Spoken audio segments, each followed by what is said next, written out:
അപ്പോൾ ഈ ഒരു വീഡിയോ മരിയമ്മൻകോവിൽ പൂജയുടെ 3ാമത്തെ ദിവസത്തിന്റെ വീഡിയോ. ശരിക്കും ആ ഒരു ദിവസം ഞാൻ അമ്പലത്തിൽ പോകണില്ല എന്ന് വിചാരിച്ചതാണ്. കാരണം പരീക്ഷയ്ക്ക് അടുത്ത് വരെയായിരുന്നു. അതുകൊണ്ട് ഞാൻ പിന്നെ പോകണ്ട വിചാരിച്ചതായിരുന്നു. പിന്നെ ഞാൻ പോയിട്ടോ ലാസ്റ്റ് ദിവസമല്ലേ. ഞങ്ങൾ വന്നപ്പോഴേക്കും നേരം വൈകിട്ടുണ്ടായിരുന്നു. അപ്പോൾ ഞങ്ങൾ വേഗം പോയിട്ട് തൊഴുതിന് ശേഷം നേരെ അന്നദാനം കഴിക്കാനാണ് പോയത്. അപ്പോൾ നല്ല ക്യൂ ആയിരുന്നു കേട്ടോ. അപ്പോൾ ഇവർ രണ്ടുപേർക്കും പെട്ടെന്ന് സീറ്റ് കിട്ടി. എൻ്റെ സന്തോഷമാണ് മുഖത്ത് കണ്ടത് കേട്ടോ.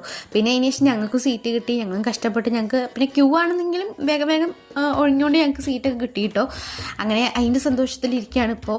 സത്യം പറഞ്ഞാൽ ഞങ്ങൾക്ക് അന്നദാനത്തിനോട് അത്ര വലിയ താല്പര്യമൊന്നുമില്ല. പക്ഷേ എവിടുത്തെ പ്രസാദമല്ലേ എന്ന് ആലോചിച്ച് കഴിക്കണം. പിന്നെ അതിനുശേഷം തായമ്പക ഉണ്ടായിരുന്നു. തായമ്പകയാണോ ഡബിൾ തായമ്പക എന്താണെന്ന് എനിക്കൊരു ഓർമ്മയില്ല. എന്തായാലും അങ്ങനെ ഒരു പരിപാടി ഉണ്ടായിരുന്നു.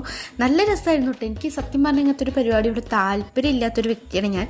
പക്ഷെ നല്ല രസമായിരുന്നു. എന്ത് രസമാണ് കേട്ടോണ്ടിരിക്കാൻ വേണ്ടി. അവസാനം മുറുകി വന്നപ്പോൾ നല്ല രസമുണ്ടായിരുന്നു. അങ്ങനെ കുറേ നേരം അതും കേട്ടോണ്ട് നിന്നു കേട്ടോ.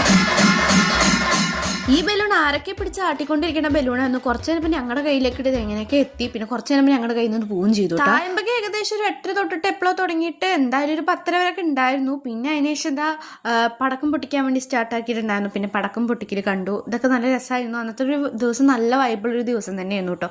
പക്ഷെ പരീക്ഷയുടെ കാര്യം ടെൻഷൻ ഉള്ളതുകൊണ്ടാണ് തോന്നുന്നു അന്ന് അത്ര വലുതായിട്ട് എൻജോയ് ചെയ്യാൻ വേണ്ടി പറ്റിയില്ല. പക്ഷേ എങ്കിലും ഇപ്പോൾ ഇത് കാണുമ്പോൾ ഒരു സന്തോഷമുണ്ട്. നല്ല രസമായിരുന്നു അന്നത്തെ ഒരു ദിവസം ഉണ്ടായിരുന്നു കേട്ടോ.